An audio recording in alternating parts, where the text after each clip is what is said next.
Praise Lord. परमेश्वराची स्तुती असो की पुन्हा एकदा देवबापाच्या दयेने कृपेने आपण सर्वजण त्याच्या पवित्र चरणाशी या ठिकाणी एकत्रित झालेलो आहोत आणि प्रभूची देखील उपस्थिती तुमच्या आणि माझ्यामध्ये आज या ठिकाणी आहे. आज खरं पाहिलं असता मनुष्याचं जीवन एकदम धावतं जीवन आहे. हे जीवन एकदम पळतीचं जीवन आहे. कोणालाही कुणासाठी वेळ देता येत नाही. इतकं आपल्या जीवनामध्ये आपल्या कामामध्ये आपण व्यस्त झालेलो आहोत की स्वतःला देखील तुम्हाला आणि आम्हाला आता वेळ देता येत नाही. स्वतःसाठी देखील आपण वेळ काढू शकत नाही. इतकं हे धावतं जीवन पळतीचं जीवन आपलं सर्वांचं झालेलं आहे. आणि या पळतीच्या जीवनामध्ये मनुष्याला या जगामध्ये अल्प आयुष्य आहे आणि या अल्प आयुष्यामध्ये त्याला सर्व काही करायचं आहे.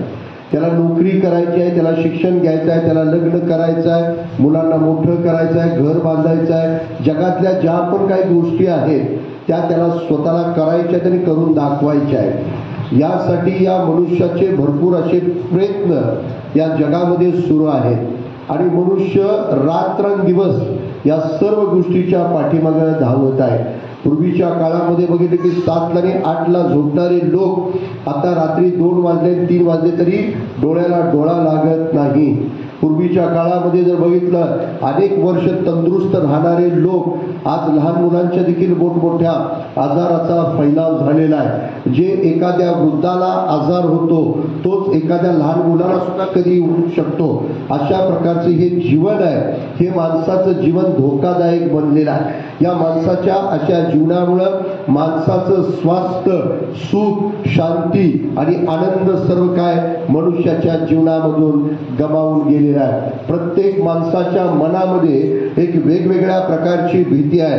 कोणाच्या मनामध्ये आजाराची, कोणाच्या मनामध्ये आर्थिक गोष्टीची, कोणाच्या मनामध्ये आपण या जगामध्ये यशस्वी होतो की न होतो अशा वेगवेगळ्या प्रकारची भीती माणसाच्या जीवनामध्ये आहे. मी जोपर्यंत जिवंत आहे तोपर्यंत ही गोष्ट मला करता येते की नाही याच विषयी माणसांच्या अंतःकरणामध्ये चिंता लागून राहिलेली आहे. अनेक मोठमोठी कर्ज माणसाच्या जीवनामध्ये आहे. हे करत असताना ह्या गोष्टी माझ्या जीवनामध्ये मला फेडता येतील का नाही, का या गोष्टीचा त्रास माझ्या परिवाराला आणि माझ्या मुलांना होतो. या सर्व गोष्टीच्या चिंतेमुळे आज हा मनुष्य चिंताग्रस्त झालेला आहे. आज मनुष्याच्या जीवनामध्ये जरी पैसा असला तरी माणसाच्या जीवनामध्ये सुख आणि आनंद काही केल्या प्राप्त होत नाही. मनुष्याच्या जीवनामधली शांती ही जी काय आहे ती निघून गेलेली आहे. मनुष्याच्या जीवनामध्ये आज खऱ्या अर्थानं जर कोणती आवश्यकता असेल तर ती शांतीची गरज आहे. जोपर्यंत मनुष्याच्या मनामध्ये आत्म्यामध्ये देवाची शांती वास करत नाही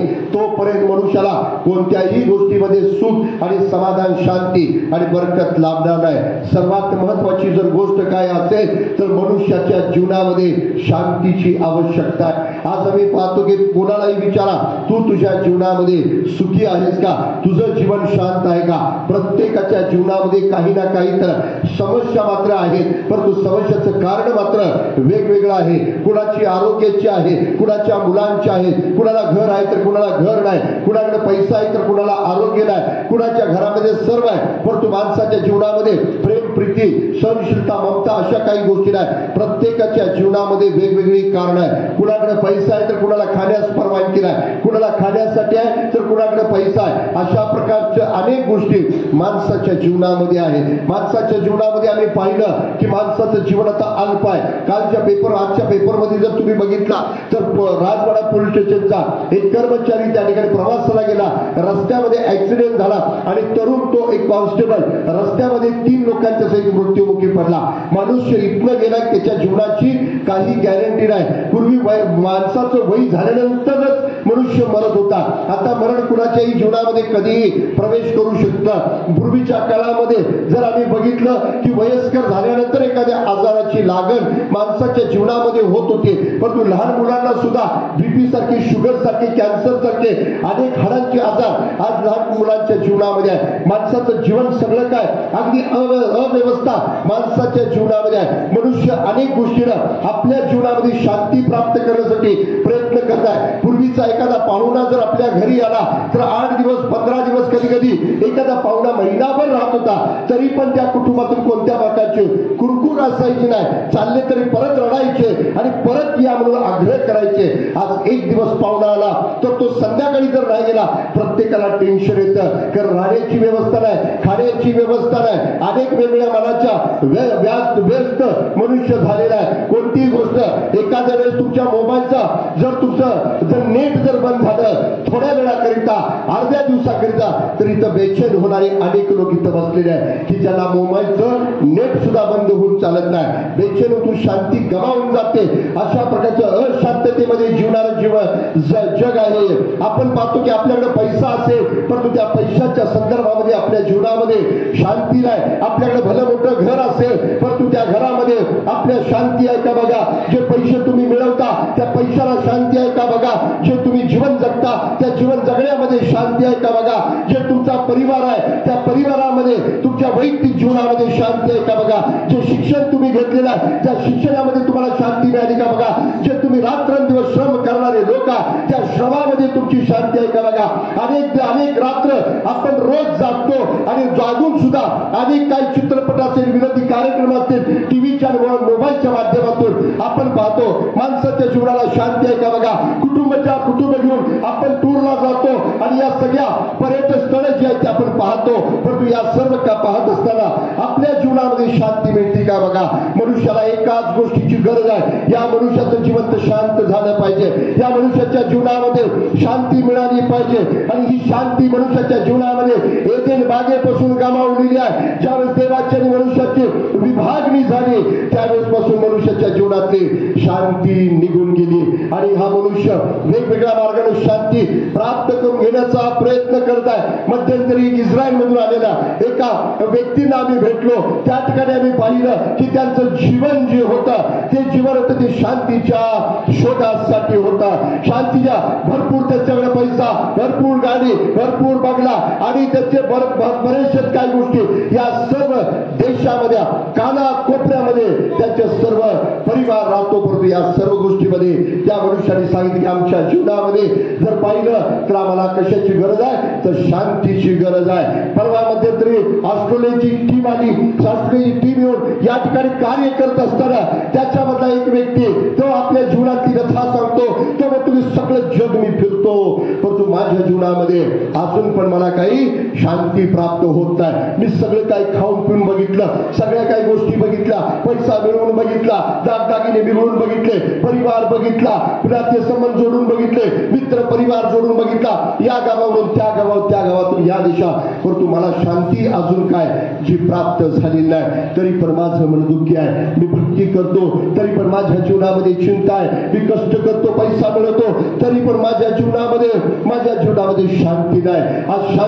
आज तुमच्या आणि माझ्या जीवनामध्ये प्रियानं आहे का.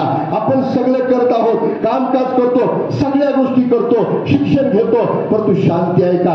सगळ्या गोष्टी चांगल्या करतो परंतु आपल्या जीवनामध्ये शांती आहे का.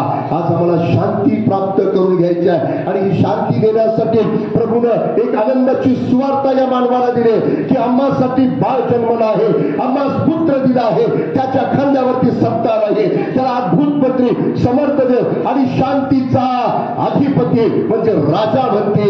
तो शांतीचा अधिपती जो प्रभू येशू ख्रिस्त या जगामध्ये आला तो शांती घेऊन आलेला आहे. आणि देवदूत त्या मागी लोकांना म्हणाले भ्रू नका तर सर्व लोकांना होणाऱ्या मोठ्या आनंदाची सुवार्ता आज तुम्हासाठी दाविदाच्या गावात तारणारा जन्मलाय. तो ख्रिस्त प्रभू आहे आणि तो काय उद्वरलो की देवाला गौरव आणि मनुष्यामध्ये शांती. तो शांती घेऊन आलेला देव आहे, तो शांतीचा अधिपती राजा आहे. त्याची आपण भक्ती करणारे लोक आहोत. आज आपलं जीवन पाहायचं आहे की माझ्या जीवनामध्ये शांती आहे का, माझ्या जीवनामध्ये समाधान आहे का. जर माझ्या जीवनामध्ये जर शांती असेल तर माझी शांती इतरांना मिळेल. जर मी कुणाच्या सहवासामध्ये गेलो तर माझ्यामध्ये असणारी शांती, माझ्यामध्ये असणारं सुख आणि माझ्यामधला आनंद तो दुसऱ्याला प्राप्त होईल. परंतु आज जर आपलं जीवन जर शांत नसेल, आपल्या जीवनामध्ये जर धगधग असेल, आपल्या जीवनामध्ये जर पळतीच असेल तर आपल्याला शांती मिळणार नाही. काल एक मुस्लिम मुलगा मला भेटला, रस्त्यात जाता त्याची माझी भेट झाली आणि भेट झाल्यानंतर त्याला मला थांबवलं. मला विचारलं तुम्ही कुठं चालला. मध्यंतरी आमच्या घरामध्ये प्रार्थना होते आणि त्या प्रार्थनेच्या वेळेस तो आमच्या घरी आला होता, घरी येऊन बसलेला होता आणि मग त्यांना तो मला काल भेटला आणि तो म्हटला की मला तुम्हाला भेटायचं होतं, मला तुमची भेट घ्यायची होती आणि मला हेच सांगायचं होतं, तुमचा विश्वास बसो अगर न बसो, पण तुम्हाला जे वाटतं ते आज मी तुम्हाला सांगतो. मी अनेक ठिकाणी फिरलो, अनेक घरामध्ये गेलो, माझा मित्र परिवार मोठा आहे, माझी ओळख सगळी काय मोठी आहे, परंतु तुमच्या घरात बसल्यानंतर जी माझ्या मनाला एक जी शांती स्पर्श करून गेली, जे माझं मन तुमच्या घरात बसल्यानंतर जे माझं मन आनंदित झालं, तसं माझं मन आनंदित झालं नाही. मला फक्त एवढाच अनुभव आला की मी देवाच्या मंदिरामध्ये किंवा एखाद्या देवाच्या दरबारामध्ये किंवा एखाद्या दर्ग्यामध्ये जाऊन बसल्यासारखं माझं मन समाधान पावलं. तिथून बाहेर पडल्यानंतर परत एकदा माझं जीव अस्वस्थ झालं. याचं कारण सांगा म्हटला की तुमच्या घरात बसल्यानंतर जे माझ्या मनाला अनुभवलं, जे माझ्या हृदयाला अनुभवलं, जे माझ्या आत्म्याला अनुभवलं, ते मला इथं कुठेही अनुभवायला मिळत नाही, ते मला तुमच्या जवळ मिळालं. याचं कारण सांगा. मी त्याला सांगितलं की शांतीचा अधिपती जो प्रभू येशू ख्रिस्त आहे, त्याला आम्ही अनुसरणारे लोक आहोत, त्याचा शोध करणारे लोक आहोत. त्याची शांती आम्ही स्वीकारलेली आहे. तो शांती देण्यासाठी या जगात आला. प्रभू परमेश्वर हा शांतीचा अधिपती आणि तो राजा आहे. आणि म्हणून प्रभू परमेश्वर काय म्हणतो, ज्या पण घरात तुम्ही जाल, जिथं पण तुम्ही जाल, तिथं सांगा की तुम्हाला शांती असो. ते घर जर शांतीनं भरलेलं असेल तर त्या घरामध्ये तुमची शांती राहील, परंतु त्या जर घरामध्ये शांती नसेल तर तुमची शांती तुमच्याकडे परत येईल. मत्तेकृत शुभ वर्तमान त्याचा 10वा अध्याय आणि त्याचं 12वं वचन जर आपण वाचलं तर परमेश्वराचं वचन असं म्हणतं. मत्तेकृत शुभ वर्तमान त्याचा 10वा अध्याय आणि त्याचं 12वं वचन. आणि घरात जाताना तुम्हाला शांती असो असे म्हणा. हे घर योग्य असेल तर तुमची शांती त्याला प्राप्त होईल. जे योग्य नसेल तर तुमची शांती तुम्हाकडे परत येईल. म्हणजे ज्या घरामध्ये शांती आहे त्या घराला अधिक शांती, तुम्हाला तुमच्याजवळ जर शांती असेल तर ते घर अधिक शांत करता येईल. त्या घरामध्ये पैशामध्ये शांती निर्माण होईल, त्या घरामध्ये आरोग्यामध्ये शांती निर्माण होईल, त्या घरामध्ये अन्नधान्यामध्ये, कामामध्ये, सर्व गोष्टीमध्ये, आध्यात्मिक जीवनामध्ये शांती निर्माण होईल. परंतु सर्वप्रथम आपल्या जीवनामध्ये, आपल्या कुटुंबामध्ये भल्या चांगल्या वस्तू असतील, भले चांगली फरशी असेल, लाईट चांगली असेल, खाणंपिणं चांगलं असेल, परिवार चांगला असेल, सर्वप्रथम आम्हाला बघायचं आहे की आपल्या घरामध्ये शांती आहे का. शांतीची गरज आहे. व आपल्या घरामध्ये चटणी भाकरी जरी असते तर ती सुद्धा आपल्याला गोड लागेल. आणि आपल्या घरामध्ये जरी चांगल्या प्रकारची बिर्याणी जरी असते आणि शांती जरी असली तर ते देखील आपल्याला चांगलं वाटणार नाही. तुम्हाला जमिनीवरती झोपल्यानंतर जर शांती असेल तर जमिनीवरती पडल्या तुम्हाला झोप लागेल. आणि चांगला डबल बेड जरी असला, एसी जरी लावून झोपला तरी तुम्हाला झोप लागणार नाही. कारण या सर्व गोष्टी शांतीवरती अवलंबून आहेत. आपण जे पण काय करणार आहोत, थोडके करा मोठे करा, परंतु त्याच्यामध्ये शांतीची गरज आहे. प्रभू म्हणतो जिथं तुम्ही जाता त्या घरामध्ये म्हणा की तुम्हाला शांती असो.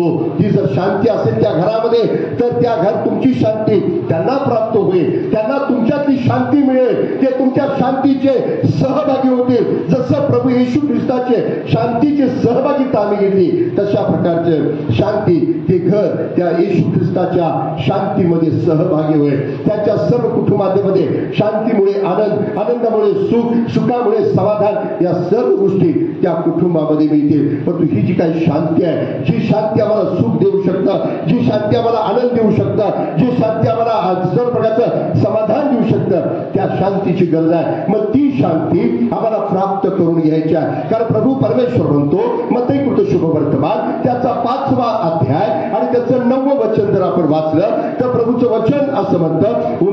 मत्तेकृत शुभ वर्तमान त्याचा 5वा अध्याय आणि त्याचं 9वं वचन. जे शांती करणारे ते धन्य, कारण त्यांना देवाची मुले म्हणतील. देवाच्या मुलांचं जर आयडेंटिटी काय असेल तर ती मुलं जे देवाचे लोक ते काय करणार असतात, शांती करणारे असतात. जे शांती करणारे ते धन्य, कारण त्यांना देवाची मुले म्हणतील. तुमच्या सहवासामध्ये, तुमच्या राहण्या राहण्यामध्ये, तुमच्या बोलण्यामध्ये, तुमच्या घरामध्ये जर शांती असेल तर तुम्ही सर्वजण देवाचे लोक आहात. आणि जर आपल्या जीवनामध्ये, स्वतः वैयक्तिक जीवनामध्ये जर शांती नसेल तर आपलं जीवन पळतीच आहे. कशानेही मन हे जीवन शांत होणार नाही. म्हणून स्तोत्रकर्ता काय म्हणतो, हे माझ्या जीवा तू विश्रामस्थानी परत ये. हे भटकणं सोड आणि काय कर की तू विश्रामस्थानी परत ये. विश्राम कधी मिळतो, जर आपल्या जीवनामध्ये शांती असेल तर. नाहीतर विश्रांती नाही, मग हे पळत पळत जीवन जगणार आहे. म्हणून प्रभूने आम्हाला आशीर्वाद दिला. प्रभू परमेश्वर म्हणतो, गणनाचं पुस्तक त्याचा 6वा अध्याय आणि त्याचं 24वं वचन जर आपण वाचलं तर प्रभूचं वचन असं म्हणतं, गणना त्याचं पुस्तक त्याचा 6वा अध्याय आणि त्याचं 24वं वचन, परमेश्वर तुला आशीर्वाद देवो. हा पुढे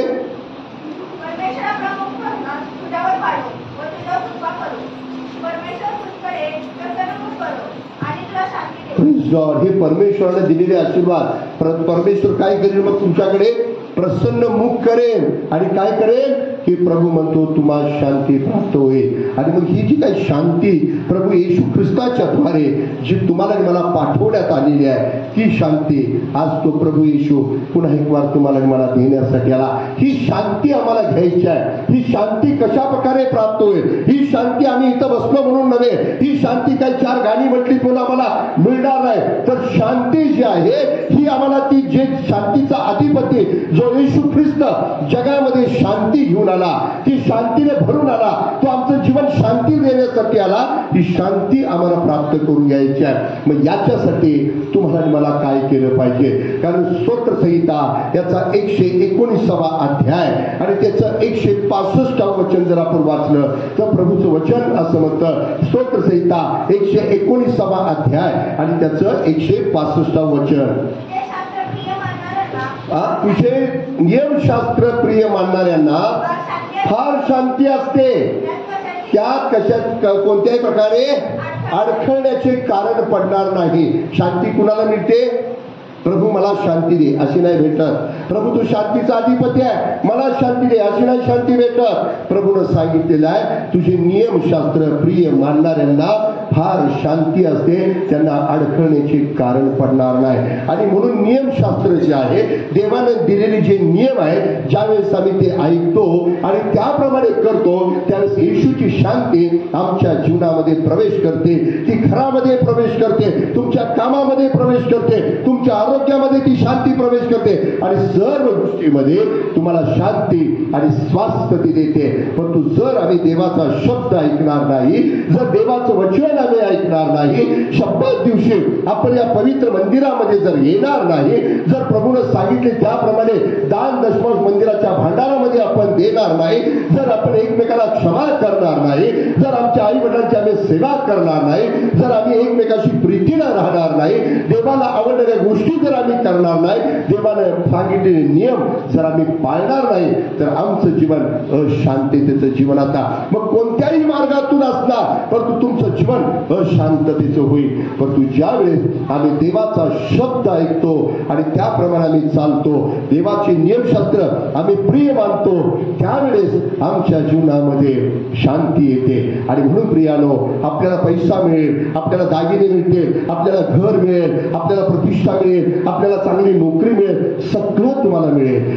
परंतु शांती देणारा फक्त प्रभू येशू ख्रिस्त आहे. तो अशा लोकांना शांती देतो की जे लोक त्याच्या नियमाप्रमाणे चालतात. आणि म्हणून प्रभू परमेश्वर म्हणतो, तुझे नियमशास्त्र प्रिय मानणाऱ्यांना फार शांती असते, त्यांना अडखळण्याचे कारण पडणार नाही. ते शांतीनं भरलेले लोक असतात. जर आपण देवाचा नियमच पाळणार नाही, जर देवाचं नियमशास्त्रच मानणार नाही, जर देवाच्या आज्ञेकडे आपण लक्षच देणार नाही, जर देवाचा नियमामध्ये आम्ही तडजोड करून आपले जीवन जगणार, तर आपल्या जीवनामध्ये कधी शांती असणार नाही. परंतु ज्यावेळेस आम्ही या ठिकाणी पाहतो की जर नियमशास्त्र प्रिय मानणाऱ्या लोकांना, हे मी म्हणत नाही तर प्रभू स्वतः म्हणतो, तुझे नियमशास्त्र प्रिय मानणाऱ्या करणाऱ्यांना फार शांती असते, त्यांना अडखळण्याचे कारण पडणार नाही. ते कशात गोष्टीमध्ये अडकळणार नाही, ते चाचपडणार नाही, ते थकणार नाही, ते निराश होणार नाही, ते दुःखी होणार नाही. परिस्थिती काही असो, मन त्यांचं सदैव शांत असेल, चेहऱ्यावरती सदैव त्यांचा आनंद तुम्हाला दिसेल. परंतु ज्या लोकांच्या जीवनामध्ये सगळं काय असतं, परंतु चेहऱ्यावरती मात्र उदासपणा नेहमी, मन सदैव काय झालं असतं, खिन्न झालेलं असतं. मनामध्ये सारख्या दुखणं असतं, वेदना असतात, मनामध्ये सारखे विचार असतात, वादळ उठलेलं असतं. कुठे ना कुठेतरी जाऊन मन शांत करण्याचा आपण प्रयत्न करत असतो. आम्ही पाहतो की पहाटेच्या वेळेस जर लोक फिरायला जातात, ते स्वतः काय करतात की हसण्यासाठी एक हसण्याचा क्लास असतो, माहितीये का, की जे लोक पहाटे उठून हसल्यानंतर आरोग्य मिळतं असं म्हणतात. मग मोठमोठ्या प्रकारे एक हसण्याचा अभिनय करतात, टाळ्या वाजवतात, मोठमोठ्याने ओरडतात. याचं कारण काय की आम्हाला आरोग्य मिळतं, मन आनंदित राहतं. परंतु त्यानं मन कधी आनंदित राहत नाही.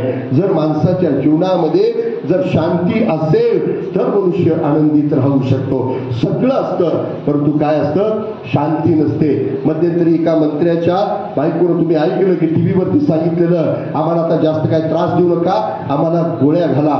इतकी मोठी संपत्ती आहे, इतके कोटी रुपये त्यांच्याकडे असताना आम्हाला गोळ्या घाला, मरण स्वीकारण्यासाठी तयार झाले.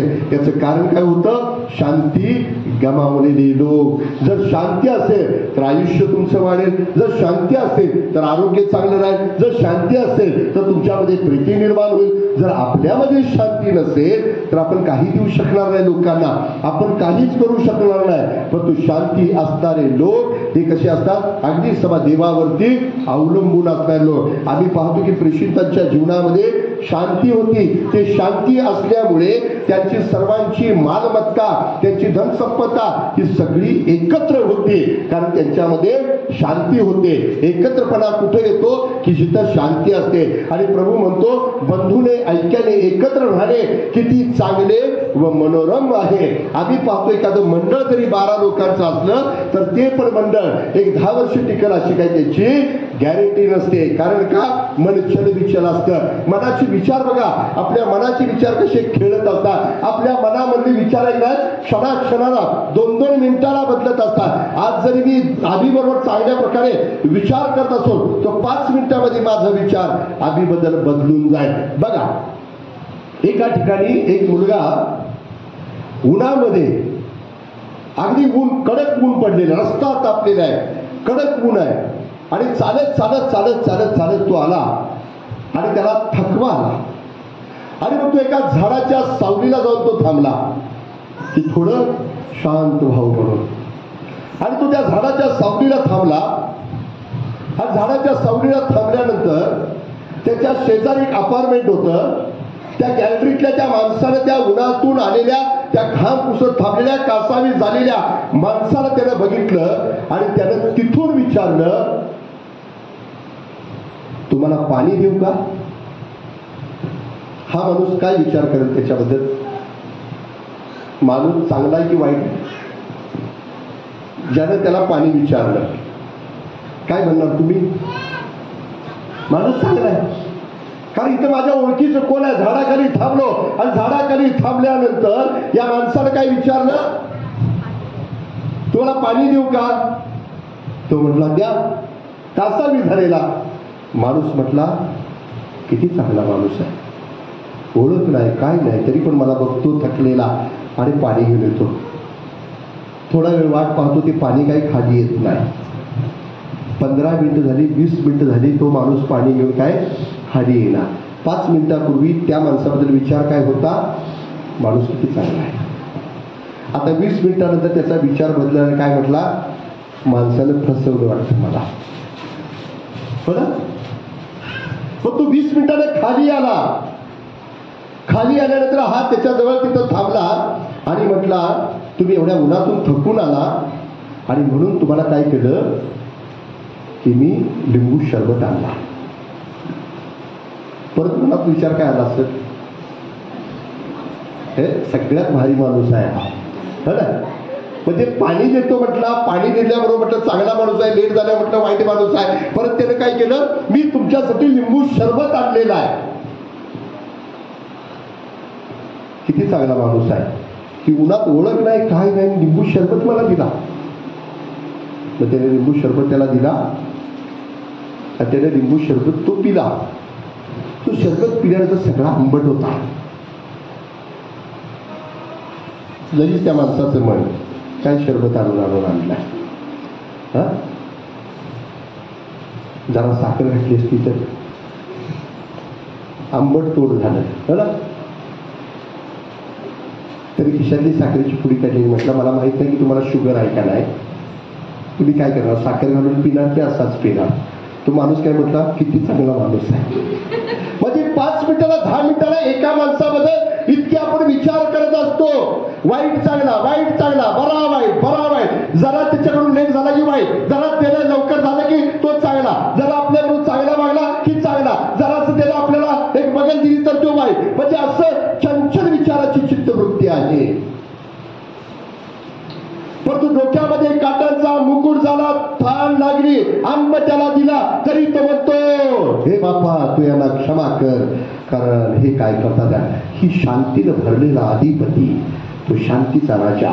ना विचार हलतात, ना मन हलतं, ना माणसाबद्दल विचार करण्याची विचारसरणी बदलून जाते. जसंच्या तसं जे स्थिर राहतं मन त्याला शांती म्हणतात. हालेलुया. ती शांती, ती शांती. आमच्या हातामध्ये आलेला पैसा कधीही उड्या मारत जाणार नाही. तो शांत तुमच्या जवळ राहील, तो तुम्हाला तुमच्या गरजा पूर्ण करेल. आणि मग म्हणतो ना, कधी कधी तो भविष्य सांगणारा परवा आला. मी बसलेलो होतो दारात, आता मी खुर्ची बसलेलो झाला, बाबा तुझं मन लय चांगलं आहे म्हटला. मी म्हटलं होय, तुझ्यावर म्हटला देवी प्रसन्न आहे, हे चुकीचं आहे. माझ्यावर देवी प्रसन्न नाही म्हटलं, माझ्यावर देव प्रसन्न आहे. हा, तू या काळामध्ये काहीतरी मला द्यावं असं मला वाटतं.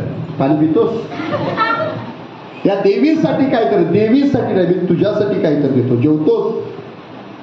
म्हणजे माणूस माणसाला शांत, त्यानं काय जरा सांगितलं. एकतर माणूस असा चेहऱ्यावरचा अभ्यास करणार होता, डोक्याची केस उभा राहतील. एक माणूस बसला, त्याला आला, त्याच्याकडे बघून काय म्हटला, भाग्यवान आहेस बाबा तू. ते म्हटलं कशाचं भाग्यवान, काम नाही धंदा नाही. अरे 2 बायका, तुला 6 मुलं, तू असाच बघायला. आणि खरोखर त्याला 2 बायका होत्या, 6 मुलं होती. चेहरा बघून सांगितला त्यानं. इतका अभ्यास. माणसाला काय वाटतं, तर तो सुद्धा माणूस सांगणारा अशांततेने भरलेला असतो. काय असतो, अशांततेने भरलेला असतो. पहिल्यांदा शांती आपलं जीवन करा. देवाचं नियमशास्त्र प्रिय माना. घर, पैसा, आरोग्य, मुलं बाळ, व्यवसाय, कुटुंब शांतीने भरतील. तुमच्या सहवासामध्ये येणारा प्रत्येक माणूस तुमच्याकडून पैसे नव्हे, दागिने नव्हे, खाणं पिणं नव्हे, तुमची शांती घेऊन तो आपल्या घरामध्ये जाईल. पण म्हणून प्रभू म्हणतो, जे शांती करणारे ते धन्य, कारण त्यांना देवाची मुले म्हणतील. हालेलुया. Praise God. काय वाटतं, शांती पाहिजे का? हालेलुया. शांती पाहिजे. चला ठीक आहे, आपण डोळे बंद करू. आज प्रभूच्या चरणामध्ये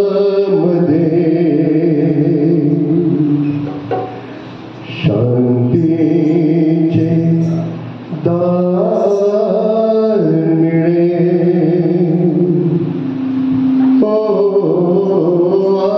आज प्रभूच्या चरणामध्ये शांतीचे दार मिळेल. आज प्रभूच्या चरणामध्ये शांतीचे दार मिळेल. जीवन